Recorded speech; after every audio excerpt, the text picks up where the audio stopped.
Todd Starnes of Fox News Radio joins me right now.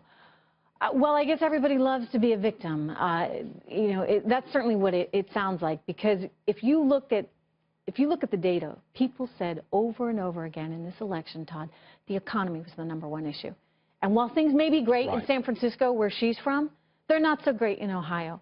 They're not so great in Michigan, Pennsylvania, Wisconsin, where all of these people are saying, look, here is a candidate in Donald Trump that represents us and our economic interests for a change.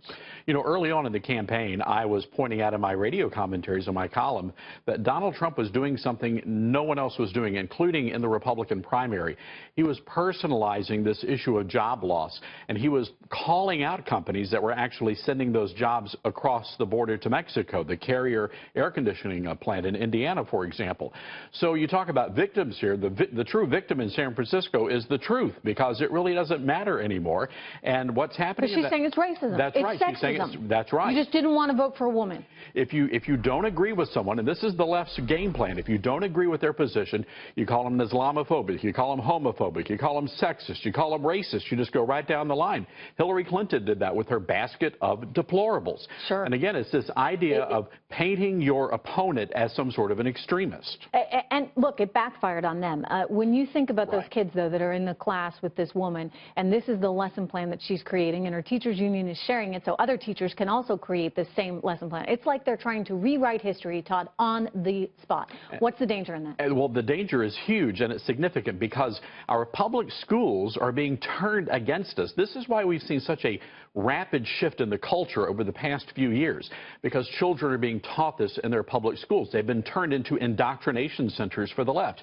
Look, a few years ago, there was a lot of controversy in Texas over a Common Core lesson, a supplemental lesson, just like in San Francisco, that portrayed our founding fathers as terrorists. So, again, I believe the danger here is that we are rewriting our history. We're making us out to be the bad guys. We can see these kids walking out of class. They can't even vote, a lot of these kids. I don't know how politically active they are. A lot of them are 15, 16 years old, but they have been encouraged by the adults that are teaching these lesson plans that are obviously completely invested in their own personal bias.